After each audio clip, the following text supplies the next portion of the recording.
Have you ever found yourself in this situation? You desperately want to buy an expensive item, like this mobile phone I am holding here, but your wallet simply won't allow it.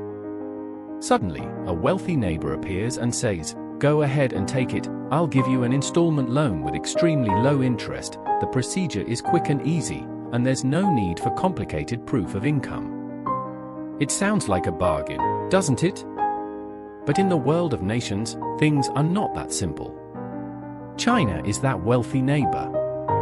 For over 10 years, they have been carrying their money bags across the globe, from the deserts of Central Asia to the impoverished coastlines of Africa, to build bridges, ports, and motorways.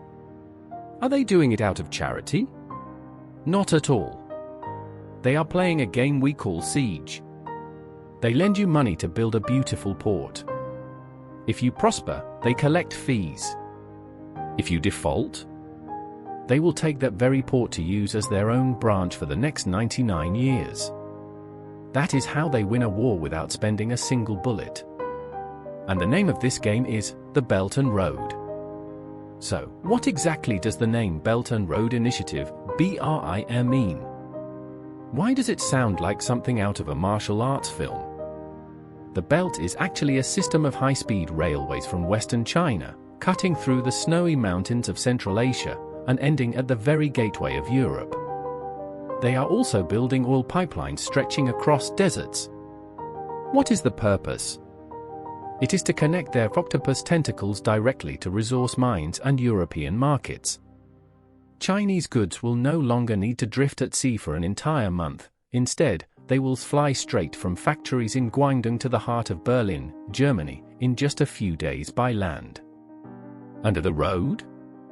This is where the linguistic trick lies. It is not a land route, but a sea route. This is a chain of strategic seaports that China has invested in from the South China Sea, circling through the Indian Ocean, all the way to the Mediterranean. If the belt is the motorway, then the road is the system of maritime toll booths and rest stops. Imagine each of these ports as a massive supply base. Wherever Chinese ships go, they have a home to stop at. But more importantly, when you hold all the world's most vital ports, you are the one who decides who passes through and who stays behind. China is recreating the glorious Silk Road of the past, but this time, it is not to trade silk, but to establish a global infrastructure monopoly. This project was first announced by Xi Jinping in 2013. It is no ordinary construction project. It is a gargantuan network designed so that every road, every flow of currency, and every shipment of goods in the world must ultimately lead to a single point, Beijing. At this stage, you might ask, why spend so much? Wasn't the old sea route good enough? The answer lies in a fear known as the Malacca Dilemma. Look at this tiny strait of Malacca situated between Singapore and Malaysia. It is only about 2.8 kilometers wide. Over 80% of the oil and energy required to run China's economy must pass through this narrow gap. What is the problem? The problem is that the US Navy is standing guard there. If a conflict were to break out one day, the US would only need to lock this strait, and the Chinese economy would be paralyzed due to a lack of fuel within weeks. Therefore, the Belt and Road is the escape plan. Instead of passing through Malacca, that front door guarded by the US, they are building a massive port in Pakistan, the back door. Oil from the Middle East will be unloaded in Pakistan and then transported directly into China by land. They are doing the same in Myanmar. They are building oil pipelines across this country to dodge the entirety of the Strait of Malacca. China is creating a back doors for itself to bring fuel home without having to pass through the front doors where the US keeps watch. In this way, China no longer fears anyone locking the doors on them. They have built their own private roads. But the price for building these back doors is trillions of dollars. And to secure the agreement of Pakistan or Myanmar, China has had to employ a weapon more formidable than firearms, money and inescapable debt contracts. This is a game of survival. China is using money in exchange for security. They are turning other nations into protective corridors for themselves. In the next part, we will expose Beijing's ultimate business ploy. Why do they prefer lending to the poorest countries? Why are they not afraid of losing their capital? And the horrifying truth behind it. Stay tuned. Try to put yourself in the shoes of the president of a poor nation in Africa. You want to build a bridge for your people to travel, but you have no money. You turn to the World Bank or Western countries. They scrutinize you on every count. Is your government transparent? Are you protecting the environment? Do you actually need this bridge? And ultimately, they refuse because they deem the risk too high. Just as you reach a dead end, China appears. They don't ask many questions. They say, I will lend you as much as you need. The procedure is swift, and the interest rate is rock bottom. I'll even bring my own workers and machinery to build it for you from A to Z. You just need to sign here. It is exactly like buying the latest iPhone on installments without needing to prove your income. You feel incredibly lucky. But there is one thing these nations fail to realize: when the lending process is too easy, the price to be paid usually lies not in the principal amount, but in the tiny print on the final page of the contract. Many people mistakenly believe that China is bringing money as a gift to poor countries. No, the reality is far more sophisticated. Look at this process. First, a Chinese bank lends country A $1 billion. However, country A never actually touches that money. The funds are transferred directly to a Chinese construction company. That company then brings workers and materials from China to build the port. What is the result? The money effectively stays in Chinese pockets, and the jobs are reserved for Chinese people. Country A receives nothing but a port, which might not even be used by anyone, and a $1 billion debt hanging over its head. Economists call this a self-sufficiency strategy. China is not just exporting concrete, they are exporting debt. And here is the most painful blow: because there is no competition, these projects are often marked up several times over. The borrowing nation must pay an astronomical price for something they could have bought much cheaper elsewhere. But by then, they are too far in to turn back. You might wonder, if they default, does China lose all its money? Don't worry about them, they have calculated everything. Look at the classic example in Sri Lanka. This nation borrowed billions of dollars from China to build the Grand Hambantota port. But unfortunately, once the port was completed, no ships visited. Revenue was zero, yet the debt was due. Sri Lanka was exhausted. At this point, China made an offer that Sri Lanka could not refuse: if you don't have the money to pay, then lease this port back to us for 99 years to offset the debt. And just like that, with a single signature, a strategic part of Sri Lanka's territory fell under Chinese control. Professionals call this a debt-to-equity swap. It is like being unable to pay for your house, and the creditor kicks you out of the living room to move in themselves for a century. Sri Lanka remains the owner in name, but China is the one holding the keys to the door. This is exactly how China wins an occupation war without firing a shot. They don't seize a land, they buy it with debts that cannot be repaid. Sri Lanka is not the only victim of this game. Look at Laos. A small, landlocked country, yet it is shouldering a mega railway project worth nearly $6 billion, equivalent to 1/3 of its entire economy. China built a railway line through thousands of tunnels and bridges to connect Laos directly into its network. What is the result? Laos is now one of the most indebted countries to China in the world relative to its economic size. To repay the debt, Laos had to hand over control of its national power grid to a Chinese company for 25 years. Imagine a country where the on-off switch for the entire nation's electricity is in the hands of a neighbor. Continuing the journey to Pakistan. At Gwadar Port, an extremely strategic location, China did not merely build a port. They hold the operational rights and claim up to 91% of the revenue from activities here for 40 years. Pakistan receives a measly 9% while still shouldering the debt. It is like leasing your premises to someone to open a cafe, but the tenant pockets all the customers' money while you are left picking up a few spare coins dropped on the floor. In Africa, the story is much the same. In Djibouti, a tiny nation situated at a vital maritime gateway, debt to China has skyrocketed to 70% of its GDP. And the inevitable has happened. China has constructed its first overseas military base right here. They did not need guns to seize the land, they simply used debt to transform a strategic location into their own outpost. Through these examples, do you see a common formula? Laos, loss of energy control, electricity. Pakistan, loss of economic control, seaports and profits. Djibouti, loss of security control, military base.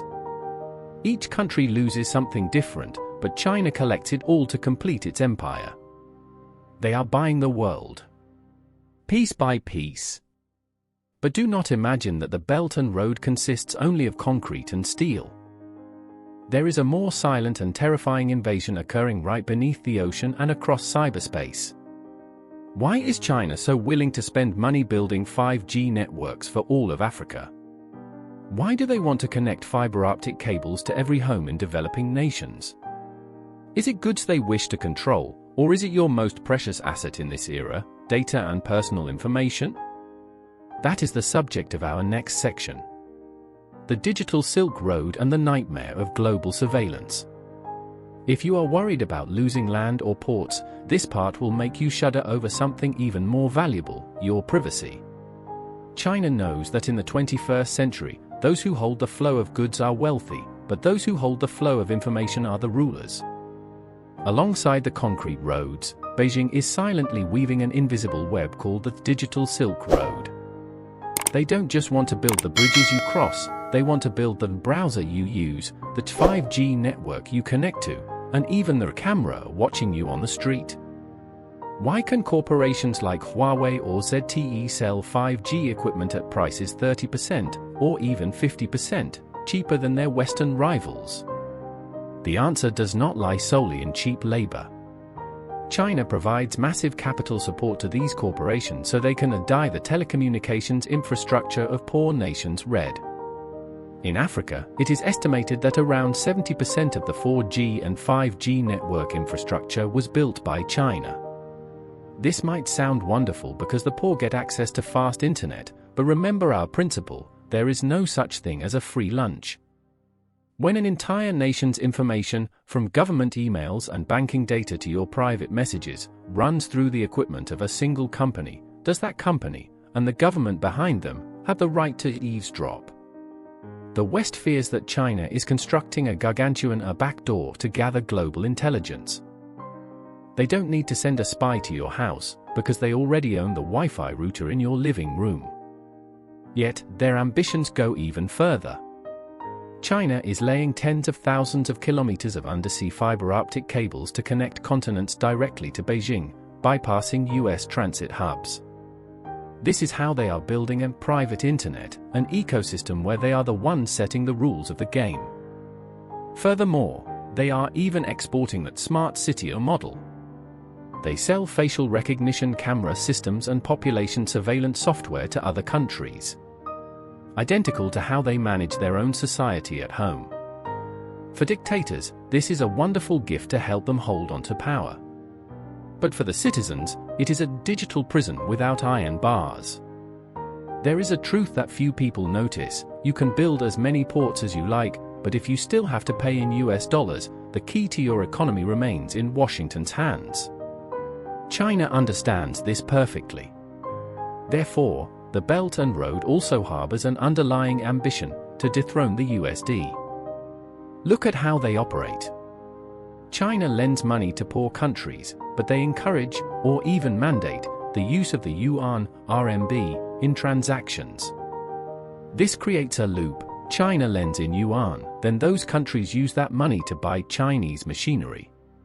Subsequently, they must export goods to China to earn yuan to repay the debt. But the pinnacle of this strategy is the digital yuan, ECNY. Why are they promoting it so aggressively in digital projects? because it allows China to settle cross-border payments without going through the Western **SWIFT** system. In other words, if the US wants to sanction a country by disconnecting its financial ties, China will say, "Don't worry, use my system." This is a private path that helps China and its partners become completely immune to US sanctions. If the Belt and Road represents the arteries, then the yuan is the blood flowing through them. Once the world becomes accustomed to using Chinese money, Chinese networks, and Chinese roads, their dominance will be absolute. This battle is no longer about reinforced concrete, it is a battle to redefine who prints the most powerful currency on the planet. China is not just building infrastructure, they are building a geopolitical operating system. If you use their roads, their networks, and their digital currency, then sooner or later, you will have to live the way they want. For an entire decade, China was almost racing alone on the path of global infrastructure construction. They splashed out cash, built ports, and won people over. But that monopoly has ended. The West has awoken from a long slumber and realized, if they do not act now, they will wake up in a world where all roads lead to Beijing. A total counterattack has begun. No longer confined to mere criticism in the press, the US, Europe, and India have started to deploy their strategic cards to directly sever the octopus tentacles of the Belt and Road. This is when the real war begins. Look at IMEC, India-Middle East-Europe Economic Corridor. This is the heaviest punch that the US and its allies have recently thrown. Its objective is crystal clear: to create a trade route that is faster, cheaper, and, crucially, does not pass through China. Why is India the most enthusiastic? Because they do not want to be encircled by China right in their own backyard, the Indian Ocean. By connecting with wealthy Arab nations, India and the US seek to create a new ecosystem. They bring a different promise to poor countries: we will also build roads for you, but they will be more transparent, greener, and importantly, free from ambiguous debt contracts. This is the attack the alliances, Fa Jiao tactic from the art of war, striking at the opponent's allied relationships. China intended to encircle the world, but now, they are being encircled in return by their rivals. Yet, this is not just about building roads, it is a battle over standards. Europe has launched the Global Gateway project, worth €300 billion.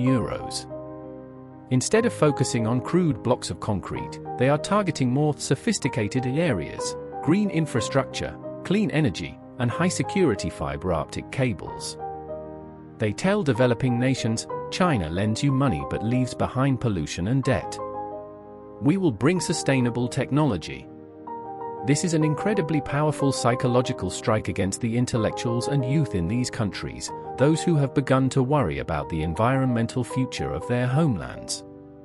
Simultaneously, the US has begun implementing the de-risking campaign. They are enticing factories to leave China and relocate to Vietnam, India, or Mexico. As the flow of capital no longer pours into the world's factories as it once did, China's purse has begun to show signs of depletion. And that is exactly when the fatal cracks in the Belt and Road started to emerge. However, China's most terrifying enemy is not the US or India. That enemy lies right within their own internal reality. When you splash trillions of dollars across the world while your own house is on fire, what will happen?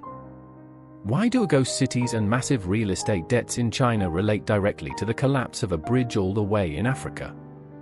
Will this game of Weiqi end in a glorious victory, or the largest financial explosion in history? In the art of war, there is a golden rule: never stretch your army so thin that it cannot be resupplied. China seems to have forgotten that. After a decade of splashing out money without hesitation to build a global empire, Beijing's money-printing machine is starting to lose its breath. You see, the Belt and Road was not built by magic, it was built with money, a vast amount of money. But currently, the house is facing major trouble right at home. When your own house is on fire, you cannot continue carrying water to water your neighbor's plants. This is exactly when the fatal cracks begin to emerge. Why does the real estate situation in China relate to a port as far away as Sri Lanka? Listen closely here, because it is the key to the issue. For many years, the Chinese government grew wealthy by selling land and building houses. They used that money to feed the banks, and then the banks took that money to lend to the world for BRI projects. But now, the real estate bubble in China has burst. Ghost cities have sprung up, and the largest construction corporations have defaulted on hundreds of billions of dollars.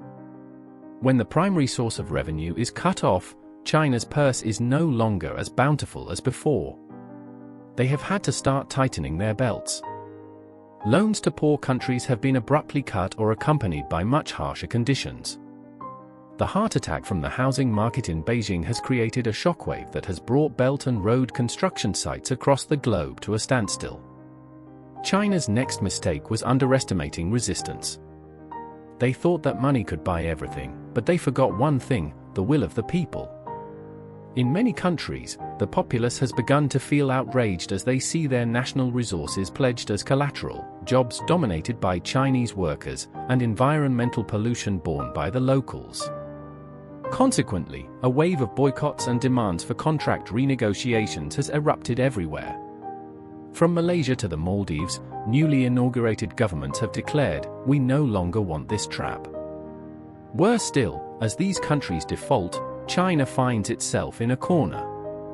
If they enforce the debt too aggressively, they will be branded as economic invaders and lose all credibility. If they write off the debt, they lose billions of dollars at a time when they are facing a cash shortage at home. The strategy of subduing the enemy without fighting is now turning into a gargantuan debt burden weighing down on Beijing. They are effectively being held hostage by their own debtors. The game of Weiqi has reached its final moves. China stands before a life or death choice: either change the entire rules of the game to survive or accept watching their trillion-dollar megaproject collapse like a house of cards. What will the world look like after this storm? And most importantly, what bitter lessons remain for the nation standing at the crossroads of great powers? It is time for us to summarize this entire game and face the truth. We have seen a panoramic view of China's greatest ambition of this century. The Belt and Road is not merely a construction project, it is an effort to rewrite the global rules of the game. Has China won? Yes, they have succeeded in building an infrastructure network that encircles the globe and allows them to escape the stranglehold at Malacca.